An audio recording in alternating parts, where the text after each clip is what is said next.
O crime de perigo de inundação, portanto, foi trazido pelo nosso legislador e tem a seguinte redação: remover, destruir ou inutilizar em prédio próprio ou alheio, expondo a perigo a vida, a integridade física ou o patrimônio de outrem, obstáculo natural ou obra destinada a impedir inundação. Reclusão de 1 a 3 anos e multa. Vejam, não há modalidade culposa.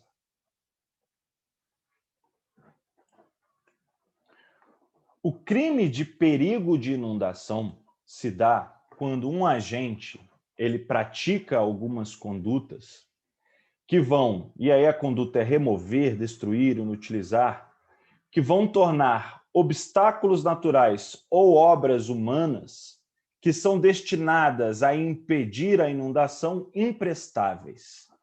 Significa dizer aqui o objetivo, a subjetividade do sujeito, ela é conduzida no sentido de causar danos a este obstáculo e não o de causar a inundação propriamente dita. Por isso, esse é um tipo penal de crime de ação múltipla ou tipo misto alternativo, que traz a hipótese de remover, que pode ser deslocar, transpor, transferir, destruir, seja eliminar, fazer desaparecer, ou inutilizar, tornar inútil, imprestável, um obstáculo natural, como margens de um rio, como morros, como rochedos, que estão ali e conseguem conter uma inundação, ou então obra destinada a impedir a inundação que foi construída artificialmente pelo ser humano, como diques, como comportas, como barragens. Então veja que a intenção aqui do agente não é provocar a inundação, mas de alguma forma remover, destruir ou inutilizar estes obstáculos a uma inundação. E aí é importante a gente entender a distinção entre o tipo penal de perigo de inundação do 255 do tipo penal de inundação do artigo 254. Aqui configura-se, adequa-se tipicamente esse delito quando o agente ele pratica uma ação que gera um perigo de causar uma inundação. Então, é um perigo do perigo, não se o agente provoca uma inundação perigosa. Essa distinção, portanto, ela é muito importante de ser feita, né? Por quê? Se o agente efetivamente ele vai lá e provoca uma inundação perigosa, se ele vai lá e provoca essa inundação, daí ele vai ter que responder pelo artigo 254, né? Seja pela modalidade dolosa ou seja pela modalidade culposa. O que precisa ser constatado como um crime aqui de perigo concreto é que, através do ato de destruir, de inutilizar essas barreiras naturais ou artificiais, gerou um risco, ou seja, causou o perigo de se ter uma inundação. Então, sequer houve a inundação, mas havia o perigo constatado de que aqueles atos que foram praticados contra essas barreiras gerou um problema tal que poderia chegar a uma inundação.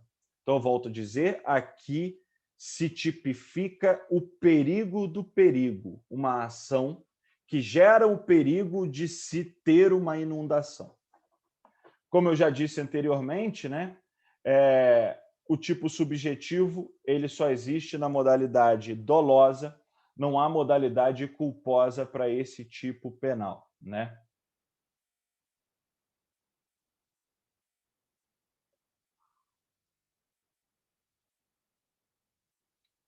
Um debate que pode ser estabelecido, e aqui analisando tanto inundação como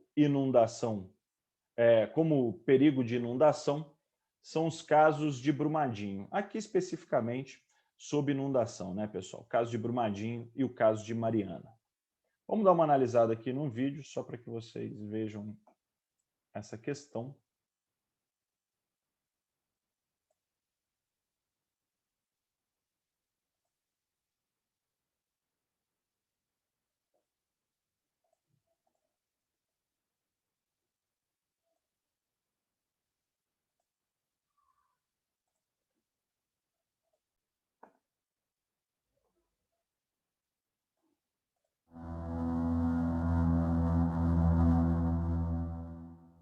Uma semana após o rompimento da barragem da mineradora Vale, em Brumadinho, novas imagens de câmeras de segurança mostram mais detalhes do desastre.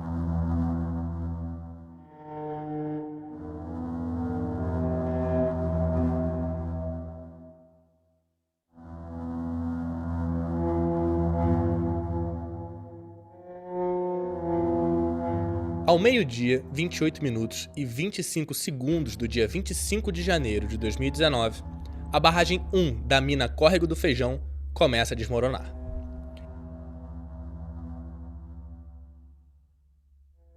Ela está localizada num complexo de mineração que pertence à Vale, a 50 quilômetros de Belo Horizonte e a 19 quilômetros do Instituto Inhotim.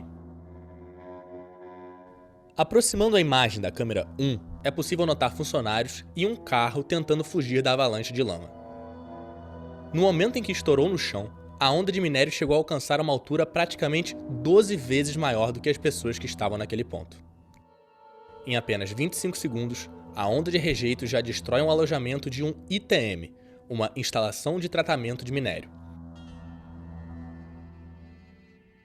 Algumas pessoas que estavam no topo da barragem conseguiram se salvar.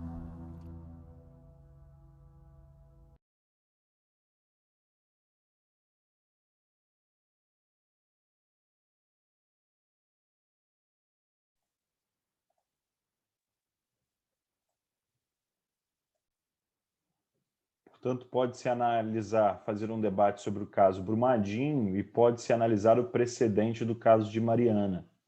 Veja que no caso de Mariana, dentro desse habeas corpus que foi julgado pelo TRF da primeira região, se entendeu aqui que, no caso, aqueles que haviam praticado, os responsáveis pela ação, né, praticaram um crime de perigo comum de inundação qualificada pelo resultado morte. Né? Então, a gente está falando da aplicação do artigo 254 mais artigo 258 do Código Penal. Então, esse aqui foi, inclusive, um HC para análise da extensão da denúncia, né, dos fatos acusados àqueles que foram imputados. Pode ser analisado como precedente para que vocês, enfim, debatam, reflitam sobre a possibilidade de aplicação do artigo 254, especificamente. É isso.